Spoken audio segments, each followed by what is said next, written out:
আমি অমিত আছি তোমাদের সঙ্গে, আর তোমরা শুনছো ভৌতিক কথা।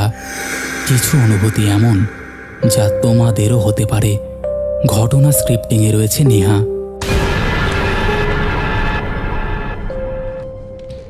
Welcome back. কেমন আছো বন্ধুরা? আশা করছি ভালো আছো আর শুনতে চলে এসেছো তোমাদের পছন্দের পরিবার ভৌতিক কথা। আজকে তোমরা শুনবে 3টি ঘটনা, এবং 3টি ঘটনায় আশা করছি তোমাদের দারুণ লাগতে চলেছে। 3টি ঘটনার মধ্যে একটা রেল লাইনের ঘটনা আছে, এর বেশি আমি কিছু বলবো না। এত ভালো তোমাদের লাগবে যে তোমরা আমাকে কমেন্ট করে জানাবে বা মেসেজ করে জানাবে যে দাদা দারুণ ছিল, যেটা বরাবরই হয়। তো আর ভৌতিক কথা পডকাস্ট কিন্তু অলরেডি শুরু হয়ে গেছে, যেখানে আমি এরকম এখন যেরকম আমাকে দেখতে পাচ্ছ সামনাসামনি, ওখানেও আমি ঠিক সামনাসামনি এসে পুরো ঘটনাটা বলেছি। এখানে যেমন আমি ইন্ট্রোটা বলছি তোমাদেরকে সামনাসামনি, কিন্তু ওখানে পুরো ঘটনাটা বলেছি। আশা করছি ওই পরিবারও তোমরা যুক্ত হয়ে গেছো। আবার ওই পরিবারে একটু সাপোর্টের দরকার আছে, কারণ দীর্ঘ 1 বছর মতন ঘটনা বা আপলোড হয়নি সেখানে, তাই কিছুদিন একটু ডাউন চলবে। যাই হোক, তোমরা অবশ্যই চুপটি করে বসে পড়েছো নিশ্চয়ই। চলো এবার আমরা শুরু করে দেই আজকের প্রথম ঘটনা। অমিতদা, আমি জানি না আপনি আমার এই ঘটনাটা বিশ্বাস করবেন কি না। সত্যি বলতে কি, আমি নিজেও অনেকবার নিজেকে বোঝানোর চেষ্টা করেছি যে ওই রাতের ঘটনাগুলো হয়তো ভয়, ক্লান্তি আর নতুন জায়গার চাপ থেকে তৈরি হওয়া হ্যালুসিনেশন ছিল। কিন্তু আজও মাঝরাতে ঘুম ভেঙে গেলে আমি সেই শব্দগুলো শুনতে পাই, সেই ভারী পায়ের আওয়াজ আর সেই জিনিসটার মুখ। আমার নাম রাহুল, বাড়ি ছিল জয়পুরে। বাবা সরকারি চাকরির কারণে প্রায়ই এক শহর থেকে আরেক শহরে বদলি হতেন। আমি তখন ক্লাস 12-এ পড়ি, আমার ছোট বোন তিথি ক্লাস 8-এ। সব কিছু মোটামুটি স্বাভাবিকই চলছিল। হঠাৎ একদিন বাবা অফিস থেকে ফিরে জানালেন ওনার ট্রান্সফার হয়েছে উড়িষ্যার একটা শহরে।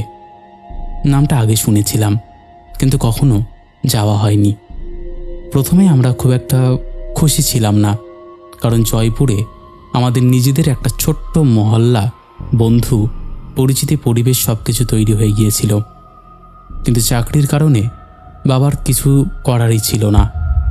প্রায় 3 সপ্তাহের মধ্যেই আমরা সব গুটিয়ে নতুন শহরে চলে এলাম। শুরুতে 2 দিন একটা হোটেলে ছিলাম। তারপর বাবা একজন স্থানীয় ব্রোকারের সাহায্যে একটা ভাড়া বাড়ি খুঁজতে শুরু করলেন। বেশিরভাগ বাড়ি ছিল খুব দামি, নয়তো খুব ছোট।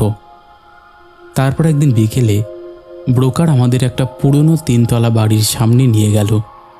বাড়িটার বাইরের রং অনেকটাই উঠে গিয়েছিল, বারান্দার রেলিংয়ে জং ধরেছিল। কিন্তু ভেতরে ঢুকে দেখি ঘরগুলো বড়, বাতাস চলাচল ভালো, আর ভাড়াও তুলনামূলক কম। ব্রোকার বলল মালিক বাইরে থাকে, তাই তাড়াতাড়ি ভাড়া দিতে চাইছে। মা একটু ইতস্তত করছিলেন, কারণ বাড়িটার ভেতরে ঢুকতেই একটা অদ্ভুত স্যাঁতস্যাঁতে গন্ধ নাকে এসেছিল। কিন্তু বাবা বললেন পুরনো বাড়ি তো, একটু পরিষ্কার করলেই ঠিক হয়ে যাবে। বাড়িটা ছিল অদ্ভুত ধরনের। নিচতলায় আমাদের থাকার ব্যবস্থা, 2য় তলার কয়েকটা ঘর খালি, আর একদম উপরের একটা ছোট্ট চিলেকোঠা টাইপ অংশ। ব্রোকার বারবার বলে দিল ওপরে যেন আমরা না যাই, কারণ ওখানে পুরনো জিনিসপত্র রাখা আছে। তখন আমরা ব্যাপারটাকে স্বাভাবিকই নিয়েছিলাম। নতুন শহরে এসে মাথা গোজার জায়গা পেয়েছি, এটাই অনেক ছিল। প্রথম 2 দিন সব ঠিকঠাকই ছিল। আমরা ঘর গুছাচ্ছিলাম, নতুন স্কুলের ফর্ম তুলছিলাম। কিন্তু 3য় দিন থেকেই কিছু অস্বাভাবিক ব্যাপার চোখে পড়তে শুরু করলো। প্রতি রাত ঠিক 2:30 থেকে 3টার মধ্যে ওপরের তলা থেকে ভারী কিছু টেনে নিয়ে যাওয়ার মতন শব্দ আসতো। প্রথম রাতে আমি ভেবেছিলাম হয়তো ইঁদুর বা বিড়াল, কিন্তু শব্দটা এত ভারী ছিল যে সেটা কোনো প্রাণীর হতে পারে না। মনে হতো যেন কেউ বড় একটা আলমারি মেঝের ওপর ঘষটে নিয়ে যাচ্ছে। বাবা একদিন টর্চ নিয়ে ওপরে গিয়েছিলেন, কিন্তু ফিরে এসে শুধু বললেন কিচ্ছু নেই। অথচ ওনার মুখের চেহারাটা দেখে মনে হচ্ছিল উনি কিছু একটা দেখেছেন, যেটা আমাদের বলতে চাইছেন না। এরপর থেকেই মা লক্ষ্য করলেন রান্নাঘরে রাখা জিনিসপত্র মাঝে মধ্যে নিজের জায়গা বদলে যাচ্ছে। রাতে যেটা যেখানে রাখা হচ্ছে, সকালে সেটা অন্য জায়গায় পাওয়া যাচ্ছে। তিথি একদিন বলল সে নাকি বাথরুমের আয়নায় কারোর ছায়া দেখেছে। আমি ওকে ভয় পেয়েছে ভেবে পাত্তা দিইনি, কিন্তু ধীরে ধীরে বাড়িটার পরিবেশ বদলাতে শুরু করলো। সন্ধ্যের পর থেকেই বাড়িটা অস্বাভাবিক ঠান্ডা হয়ে যেত, এমন ঠান্ডা যেন শীতকালের মাঝরাত, অথচ বাইরে তখন গরমকাল চলছিল। একদিন দুপুরে আমি দ্বিতীয় তলায় উঠেছিলাম পুরনো একটা চেয়ার খুঁজতে। ওপরে উঠতেই একটা তীব্র পচা গন্ধ নাকে এলো। মনে হচ্ছিল যেন অনেক দিনের মৃত কিছু একটা পচে আছে। একটা ঘরের দরজা আধ খোলা ছিল। ভেতরে ওকে দিতেই দেখি মেঝেতে দুটো মরা ইঁদুর পড়ে আছে, চারপাশে মাছির ভন ভন শব্দ। কিন্তু অদ্ভুত ব্যাপার হলো ওই ঘরে কোনো জানালা খোলা ছিল না, তবুও পর্দাগুলো হাওয়ায় দুলছিল। আমি তাড়াতাড়ি নিচে নেমে আসি। সেদিন রাতে প্রথমবার আমি স্পষ্ট শুনেছিলাম কারোর হাঁটার শব্দ, ধুপ ধুপ করে, যেন কেউ খালি পায়ে ধীরে ধীরে সিঁড়ি বেয়ে নামছে। শব্দটা আমাদের দরজার সামনে এসে থেমে গেল। তারপর কয়েক সেকেন্ড একদম নিস্তব্ধতা। তারপর দরজায় 3 বার টোকা। বাবা দরজা খুলে বাইরে তাকালেন। কেউ নেই, কিন্তু মেঝেতে ভেজা পায়ের ছাপ দেখা যাচ্ছিল, যেন কেউ জল ভেজা পা নিয়ে দাঁড়িয়েছিল। মা তখন থেকেই রাম নাম জপ শুরু করে দিয়েছিল। এরপর থেকে প্রায় প্রতি রাতেই কিছু না কিছু ঘটতে লাগলো। কখনো রান্নাঘর থেকে থালা পড়ার শব্দ, কখনো ফাঁকা ঘরে কারোর ফিসফিসানি। একদিন মাঝরাতে ঘুম ভেঙে দেখি আমার ঘরের দরজাটা একটু ফাঁক হয়ে আছে, অথচ আমি নিজেই বন্ধ করেছিলাম। আর দরজার ওপাশে অন্ধকার করিডোরে কেউ যেন দাঁড়িয়ে আছে, একটা লম্বা অবয়ব। আমি চোখ কচলে আবার তাকাতেই সেটা মিলিয়ে গেল। পরের দিন সকালে তিথি কান্না করতে করতে বলল রাতে কেউ নাকি ওর বিছানায় পাশে দাঁড়িয়ে ওর চুলে হাত দিচ্ছিল। মা তখন ঠিক করলেন কোনো পুরোহিত ডেকে বাড়িতে পুজো করাবেন। কিন্তু আশ্চর্যের বিষয়, যেদিন পুজোর কথা সেদিন পুরোহিত আসার আগে ফোন করে জানালেন উনি হঠাৎ অসুস্থ হয়ে পড়েছেন। দ্বিতীয়বার অন্য একজনকে ডাকা হলো। তিনি বাড়ির দরজার সামনে এসে দাঁড়িয়ে কিছুক্ষণ চুপ করে থাকলেন। তারপর বাবাকে আলাদা করে কি যেন বললেন। এরপর আর ভেতরে ঢোকেননি, শুধু বলেছিলেন এই বাড়িতে কিছু একটা আছে, সন্ধ্যার পর ওপরে যাবেন না। বাবা অবশ্য এসবে বিশ্বাস করতেন না। উনি বলতেন মানুষ ভয় পেলে এসব কল্পনা করে। কিন্তু সেই রাতটার পর বাবা নিজেও বদলে গিয়েছিলেন। সেদিন প্রায় রাত 12টা হবে। হঠাৎ ওপর থেকে প্রচণ্ড শব্দ এলো, কেউ যেন দৌড়ে বেড়াচ্ছে। বাবা রেগে গিয়ে টর্চ নিয়ে ওপরে উঠলেন। আমরা নিচে দাঁড়িয়েছিলাম। 5 মিনিট 10 মিনিট কোনো শব্দ নেই। তারপর আচমকা বাবার চিৎকার। আমরা দৌড়ে সিঁড়ির কাছে যেতেই দেখি বাবা প্রায় হোঁচট খেতে খেতে নিচে নামছেন। ওনার মুখ ফ্যাকাশে, ঠোঁট কাঁপছে। মা বারবার জিজ্ঞেস করছিলেন কি হয়েছে, কিন্তু বাবা শুধু বললেন কালই বাড়ি ছাড়ব। সেই প্রথম আমি বাবার চোখে এত ভয় দেখেছিলাম। কিন্তু পরদিন অফিসের কিছু সমস্যার কারণে সঙ্গে সঙ্গে বাড়ি বদলানো সম্ভব হলো না। আর ঠিক সেই সময়েই ঘটল জীবনের সবচেয়ে ভয়ঙ্কর রাতটা। সেদিন বাবা মা এক আত্মীয়ের বিয়েতে গিয়েছিলেন। বলেছিলেন রাত একটু দেরি হবে। আমি আর তিথি নিচে বসে টিভি দেখছিলাম। বাইরে তখন প্রবল বৃষ্টি শুরু হয়েছে। প্রায় 11:30 নাগাদ হঠাৎ পুরো বাড়ির লাইট চলে গেল। ইনভার্টারও কাজ করছিল না। চারপাশ অন্ধকার, শুধু বাইরে বিদ্যুতের ঝলকানি। আমরা দুজনে মোমবাতি জ্বালিয়ে বসেছিলাম। হঠাৎ ওপর থেকে একটা টানা ঘসঘস শব্দ আসতে লাগলো, যেন খুব ভারী কিছু টেনে নিয়ে যাচ্ছে। তারপর ধূপ ধূপ ধূপ, কারোর দৌড়ানোর শব্দ। তিথি আমার হাত শক্ত করে ধরেছিল। আমি সাহস করে চিৎকার করে বললাম, কে কে কে ওখানে? কে আছো? সঙ্গে সঙ্গে সব শব্দ বন্ধ। কয়েক সেকেন্ড পর খুব আস্তে একটা হাসির শব্দ ভেসে এলো, মেলে গলা। কিন্তু সেই হাসির মধ্যে একটা কষ্ট আর বিকৃতি ছিল। শুনলেই শরীরটা ঠান্ডা হয়ে যায়। তারপর আচমকা দ্বিতীয় তলার করিডোর থেকে সাদা কিছু একটা দ্রুত সরে যেতে দেখলাম। আমি ভেবেছিলাম হয়তো আলোর আধারির ভুল, কিন্তু তিথি কাঁদতে কাঁদতে বলল, দাদা, ওটা মানুষ না। আমি ওকে নিয়ে নিজের ঘরে ঢুকে দরজা বন্ধ করতে যাচ্ছিলাম। ঠিক তখনই ওপর থেকে আবার সেই হাসির শব্দ, এবার একটু জোরে, আর সঙ্গে সঙ্গে শুরু হলো দরজায় ধাপ ধাপ আওয়াজ, যেন কেউ 2 হাত দিয়ে পেটাচ্ছে।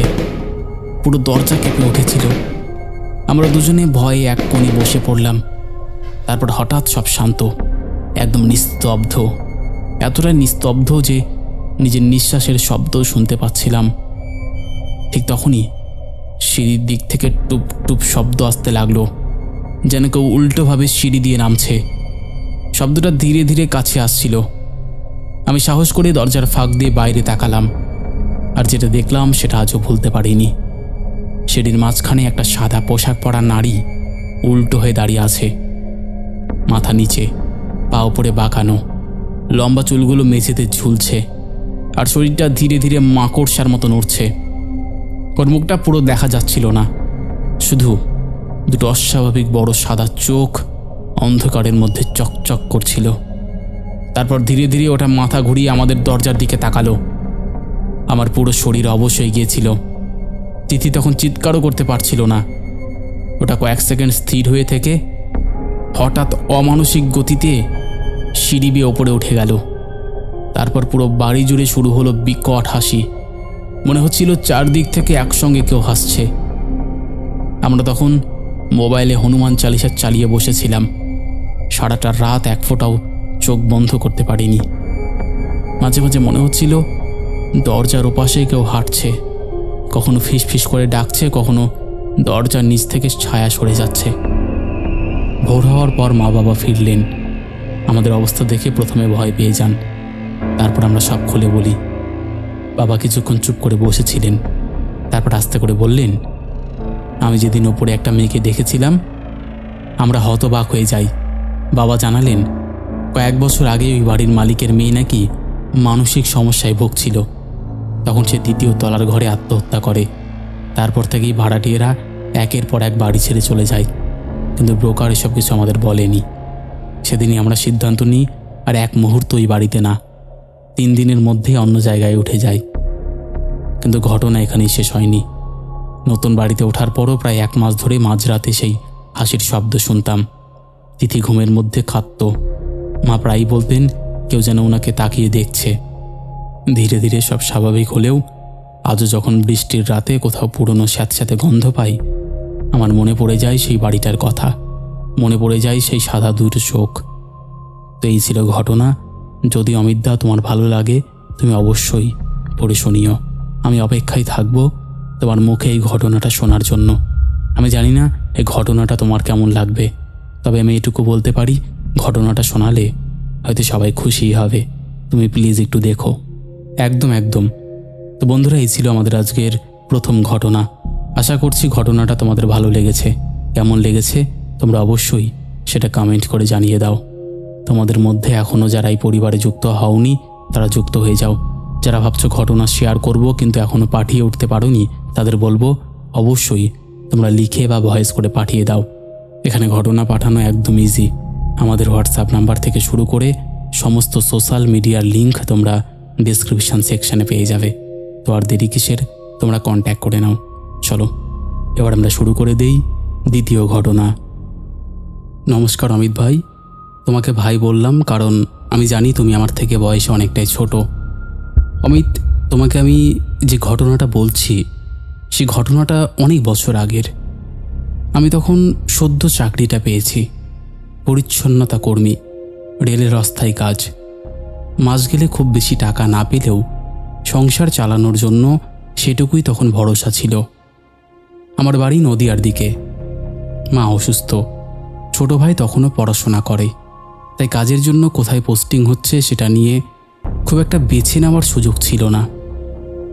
সেদিন প্রথম শুনলাম আমাকে একটা প্রত্যন্ত স্টেশনে রাতের শিফটে পাঠানো হবে।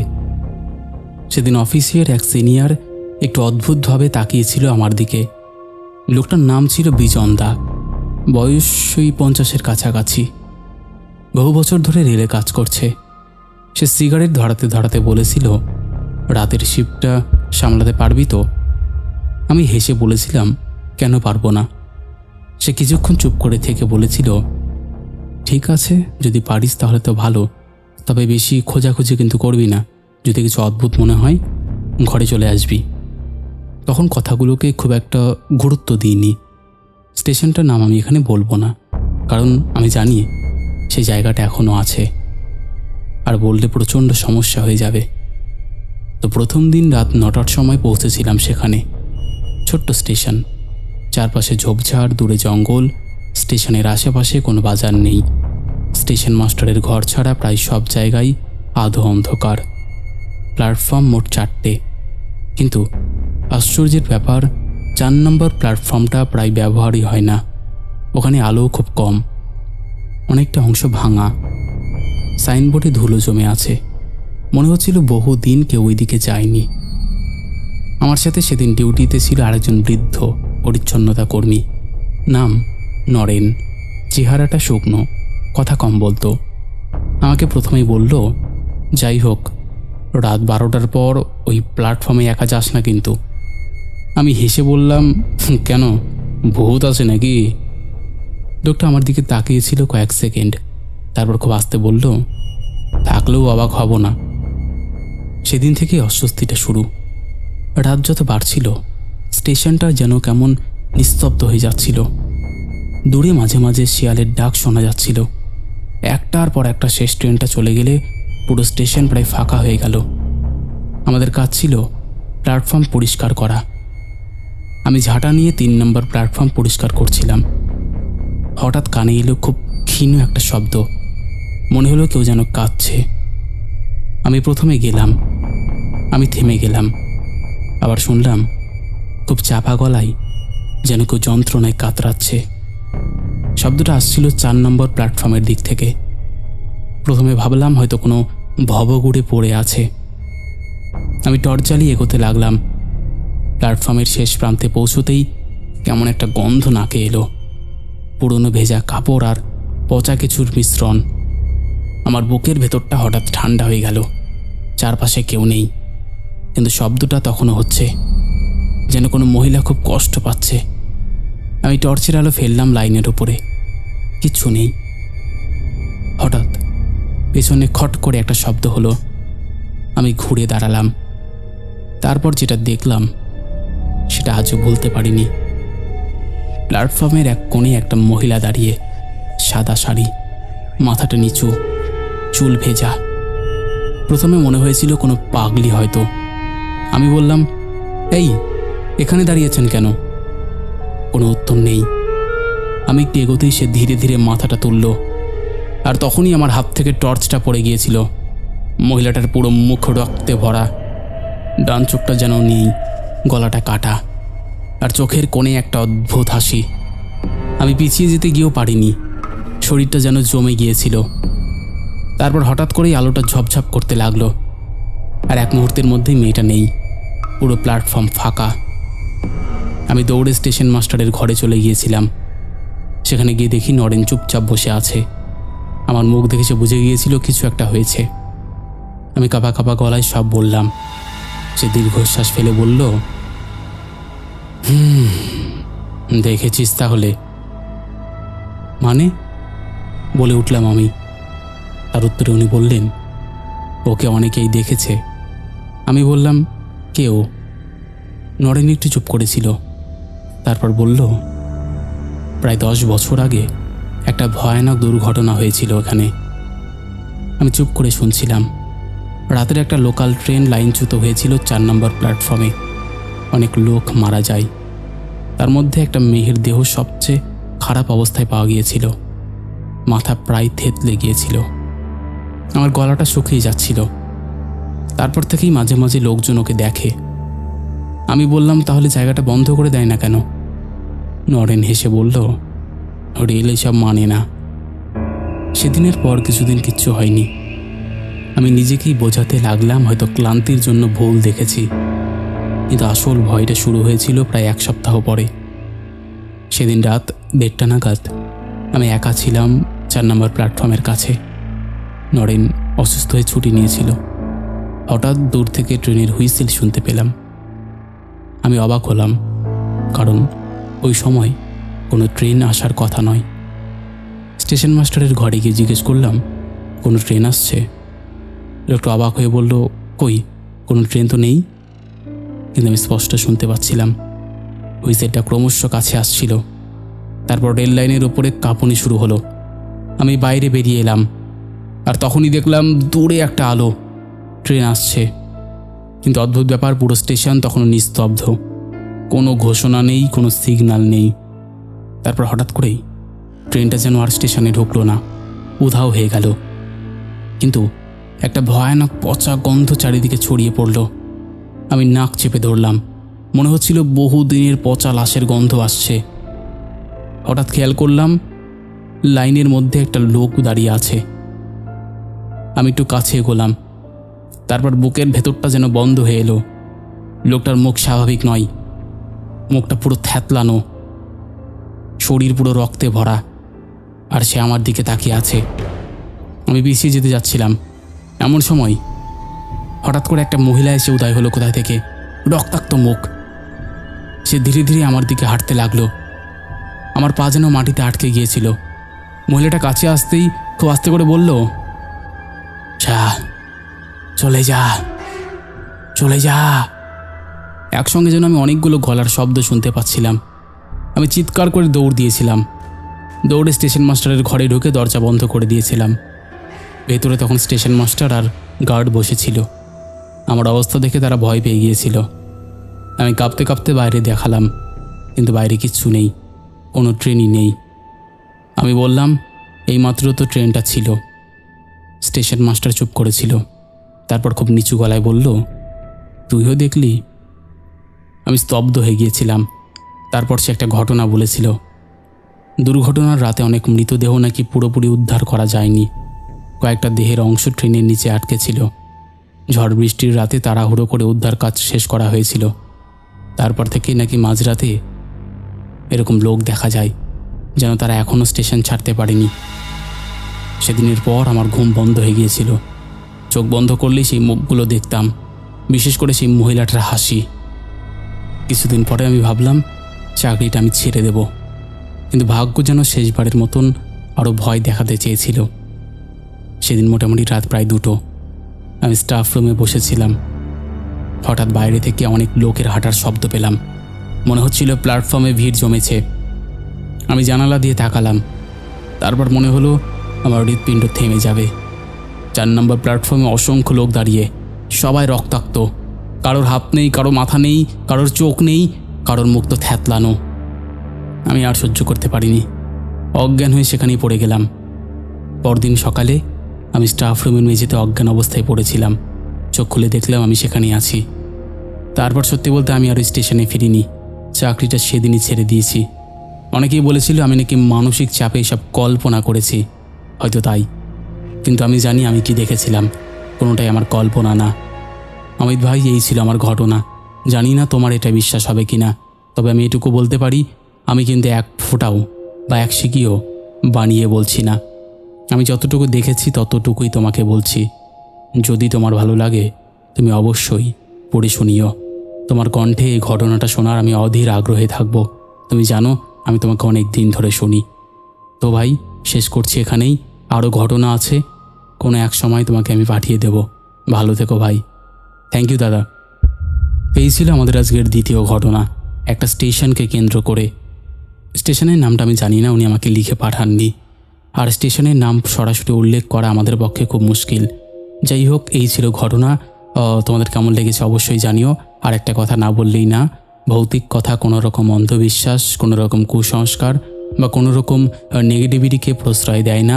ভৌতিক কথার কাজ শুধুমাত্র মানুষের জীবনে ঘটে যাওয়া ঘটনা সকলের সামনে তুলে ধরা, নচেত আর কোনো উদ্দেশ্য নেই। তাই যারা বিশ্বাস করছো না তারা এগুলোকে এন্টারটেইনমেন্ট হিসেবেই নিয়ে নাও। চলো এবার আমরা শুরু করে দিচ্ছি পরের ঘটনা। হ্যালো দাদা, আমার নাম রনিত। আমার বাড়ি মধ্যম গ্রামে। তবে আমি ঠিক শহরের ভেতরে থাকি না, একটু বাইরে, যেখানে রাত নামলে রাস্তাঘাট ফাঁকা হয়ে যায় আর দূরে কুকুরের ডাক ছাড়া তেমন কিছু শোনা যায় না। আজ যে ঘটনাটা তোমাকে বলবো সেটা আমি কাউকে বলতে চাইনি, কারণ এই ঘটনার পরে আমি নিজেই বুঝতে পারিনি যে তখন সেই সময়টার জন্য আমি ভয়ঙ্কর জিনিসের মুখোমুখি হয়েছিলাম নাকি ধীরে ধীরে আমার মাথাটা খারাপ হয়ে যাচ্ছিল। ঘটনাটা আজ থেকে প্রায় 8 বছর আগের। তখন আমার বয়স 27। আমি একটা ট্রাভেল কোম্পানিতে কাজ করতাম। কাজের জন্য মাঝে মাঝেই রাতে ফিরতে হতো। আর সত্যি বলতে আমি একটু ঘুরে বেড়ানো টাইপের মানুষ ছিলাম। রাতে বাইক নিয়ে ফাঁকা রাস্তা দিয়ে ঘুরতে আমার ভীষণ ভালো লাগতো। আমার কয়েকজন বন্ধু ছিল, রাহুল, দীপু আর মন্টি। প্রায় প্রতি শনিবার রাতে আমরা শহরের বাইরে কোথাও না কোথাও বেরোতাম। কখনো পুরনো কেল্লা, কখনো নদীর ধারের রাস্তা, কখনো আবার শ্মশানের পাশের চায়ের দোকানেও বসে থাকতাম। আমার মা এসব একদম পছন্দ করতেন না। তিনি প্রায় বলতেন, রাতে বেশি ঘোরাঘুরি করিস না রনিত, কিছু জায়গা আছে যেখানে মানুষকে সবসময় যাওয়া মানায় না। আমি হাসতাম, এসব কথায় তখন বিশ্বাস ছিল না। সেদিনও ছিল শনিবার, জুলাই মাস। সন্ধ্যের পর থেকেই বৃষ্টি শুরু হয়েছিল। রাত প্রায় 11:30 নাগাদ আমরা 4 জন একটা পুরনো রাস্তা ধরে ফিরছিলাম। রাস্তাটার এক পাশে ছিল জঙ্গল আর এক পাশে একটা পুরনো শ্মশান ঘাট। জায়গাটা এমনিতেই লোকজন এড়িয়ে চলত। মন্টি বলল, এই রাস্তা দিয়ে গেলে শর্টকাট হবে। আমরা সবাই রাজি হয়ে গেলাম, কিন্তু রাস্তার মাঝে গিয়ে হঠাৎ দীপুর বাইকটা খারাপ হয়ে গেল। অনেক চেষ্টা করে স্টার্ট হচ্ছিল না। তখন রাহুল বলল, তোরা থাক, আমি সামনে দোকান আছে কিনা দেখি। ও আর দীপু বাইক নিয়ে একটু সামনে চলে গেল। আমি আর মন্টি রাস্তার পাশে দাঁড়িয়েছিলাম। ঠিক তখনই আমার ভীষণ তৃষ্ণা পাই, গলা শুকিয়ে কাঠ হয়ে যাচ্ছিল। আমি বললাম, আমি একটু জল খেয়ে আসছি। রাস্তার বাঁদিকে একটু ভেতরে একটা হ্যান্ড পাম্প ছিল, শ্মশানের সীমানার একদম ধারে। মন্টি সঙ্গে যেতে চাইছিল না। ও বলল, ধুর, ওদিকে আমি যাচ্ছি না। আমি হেসে একাই চলে গেলাম। হ্যান্ডপাম্পটার কাছে পৌঁছে প্রথমেই একটা অদ্ভুত গন্ধ পেলাম। ধোঁয়া আর পোড়া কাঠের গন্ধ মিশেছিল বাতাসে। দূরে কোথাও যেন আগুন জ্বলছিল। চারপাশ অন্ধকার, শুধু একটা হলদেটে আলো দূরে টিমটিম করছিল। আমি হ্যান্ডপাম্প চালিয়ে জল খেলাম, আর ঠিক তখনই পেছন থেকে একটা গলা শুনলাম, এত রাতে তৃষ্ণা পেয়েছে। আমি চমকে ঘুরে তাকালাম। একজন লোক দাঁড়িয়েছিল, কালো ময়লা কাপড়, গলায় রুদ্রাক্ষের মালা, মাথা ভর্তি জট পাকানো চুল, মুখে কেমন যেন কালচে ছোপ, চোখ দুটো অস্বাভাবিক উজ্জ্বল। লোকটা দাঁত বের করে হাসছিল। আমি ভেবেছিলাম কোনো সাধু সন্ন্যাসী হবে। বললাম, হ্যাঁ, জল খাচ্ছিলাম। লোকটা ধীরে ধীরে এগিয়ে এলো, তারপর বলল, শ্মশানের জল সবাই খেতে পারে না। ওর গলাটা শুনে আমার শরীর কেমন ঠান্ডা হয়ে গেল। আমি কিছু না বলে ফিরে আসতে যাচ্ছিলাম। তখন লোকটা বলল, ভৈরব বাবার প্রসাদ নেবে? আমি তাকিয়ে দেখি ওর হাতে একটা ছোট্ট মাটির ভার। ভেতর থেকে তীব্র মদের গন্ধ আসছিল। আমি বললাম, না, আমি সব খাই না। লোকটা হেসে বলল, আজ খেতে হবে। আমি তখন একটু ভয় পেয়েছিলাম ঠিকই, কিন্তু ভাবলাম মাতাল হবে, তাই দ্রুত হাঁটতে শুরু করি। কিন্তু কয়েক কদম যাওয়ার পরেই আমার পাটা থেমে যায়, কারণ সামনে আরও কয়েকজন দাঁড়িয়েছিল। একজন নয়, দুজন নয়, অনেকজন। অন্ধকারের মধ্যে ধীরে ধীরে তারা বেরিয়ে আসছিল। প্রত্যেকের চেহারা প্রায় একই রকম, জট বাঁধা চুল, কালো পোশাক, কারো হাতে লাঠি, কারো হাতে খুলির মতন কিছু একটা। আমার বুকের ভেতর ধকপক শুরু হয়ে গেল। আমি পেছনে তাকালাম, পেছনেও দুজন দাঁড়িয়ে। তখন প্রথম লোকটা এগিয়ে এসে বলল, ভয় পাচ্ছ কেন? প্রসাদ খেলে ভয় কেটে যাবে। আমি বললাম, আমাকে যেতে দিন। ওরা হাসতে লাগলো। একসাথে এতগুলো মানুষের হাসির শব্দ আমি আজও ভুলতে পারিনি। তারপর একজন আমার কাঁধ চেপে ধরে, আর একজন জোর করে সেই ভাতটা আমার মুখে ধরল। আমি বাধা দেওয়ার চেষ্টা করেছিলাম, কিন্তু জানি না কেন আমার শরীর হঠাৎ দুর্বল হয়ে গিয়েছিল। তরলটা মুখে ঢুকতেই গলা জ্বলে উঠল। ওটা শুধু মদ ছিল না, অদ্ভুত তেতো একটা গন্ধ স্বাদ, যেন পোড়া কিছু মিশিয়ে দেওয়া হয়েছে। আমি কাশতে শুরু করি, আর তখনই তাদের একজন বলল, এবারও দেখতে পাবে। তারপর সবাই একসাথে হাসতে শুরু করে। আমার মাথাটা ঘুরছিল, চারপাশ ঝাপসা হয়ে যাচ্ছিল, মনে হচ্ছিল মাটি নড়ছে। আমি কোনো রকমে দৌড়ে রাস্তার দিকে বেরিয়ে আসি। মনটি আমাকে দেখে ভয় পেয়ে যায়। ও বলল, তোর কি হয়েছে? আমি কিছু বলতে পারছিলাম না, শুধু মনে হচ্ছিল কেউ আমার পেছনে হাঁটছে। আমরা দ্রুত বাড়ি ফিরে আসি। সেই রাত থেকেই সব কিছু বদলে যায়। প্রথম 2 দিন আমি খুব অসুস্থ হয়ে পড়ি। জ্বর আসে, বমি হয়, শরীর কাঁপতে থাকে। ডাক্তার দেখানো হয়। তারা বলে হয়তো কোনো নেশা জাতীয় কিছু খাইয়ে দেওয়া হয়েছিল। কিন্তু আসল সমস্যা শুরু হয় তার কয়েকদিন পরে।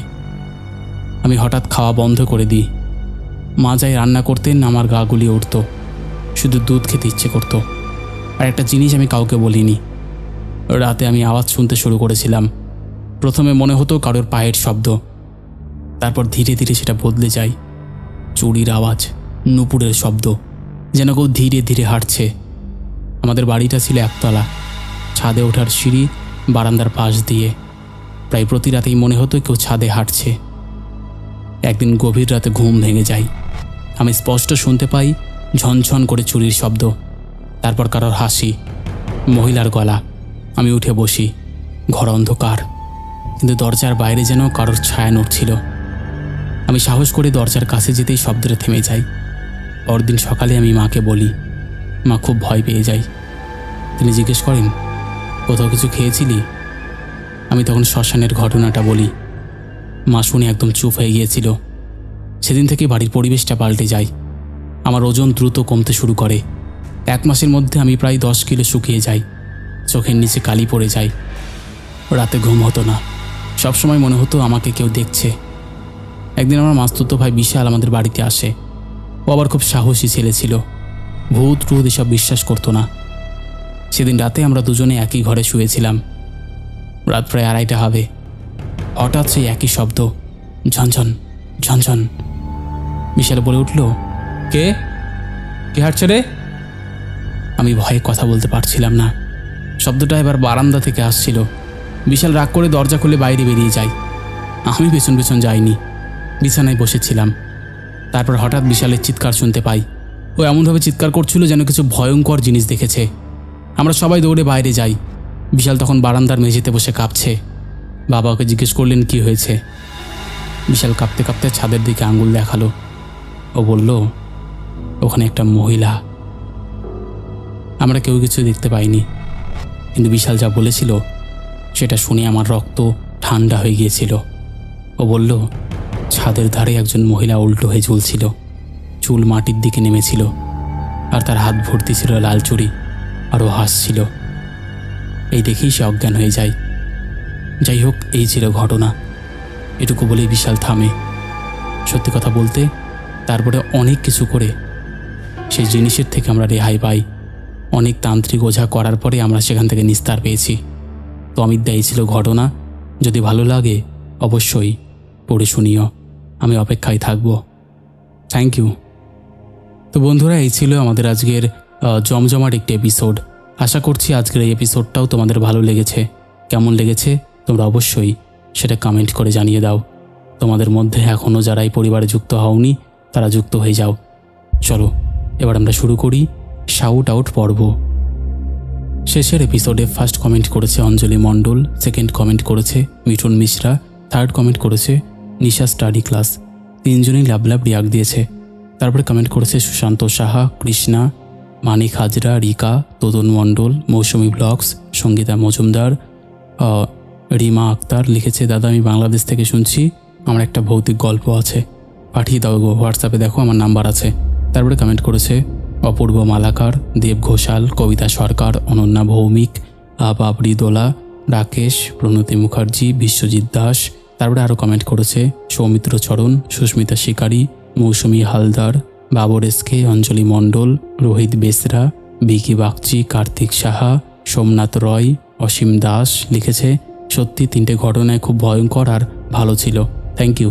তারপরে কমেন্ট করেছে জয় দাস। সুভাষ বৈদ্য লিখেছে, হাই অমিতদা, তুমি কেমন আছো? আশা করি তুমি ভালো আছো। আজকে আবার তোমার কণ্ঠে ভৌতিক ঘটনা শুনতে চলে এলাম। একদম।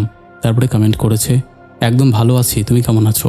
তারপরে কমেন্ট করেছে অন্তিম স্যাড মোমেন্ট, এমডি মন মোয়াজবনিয়া, মলাই চক্রবর্তী লিখেছে, হেডফোন কানে লাগিয়ে বসে পড়লাম দাদা, তোমার কণ্ঠে ভয়ঙ্কর ঘটনা শুনতে দারুণ লাগে, থ্যাংক ইউ।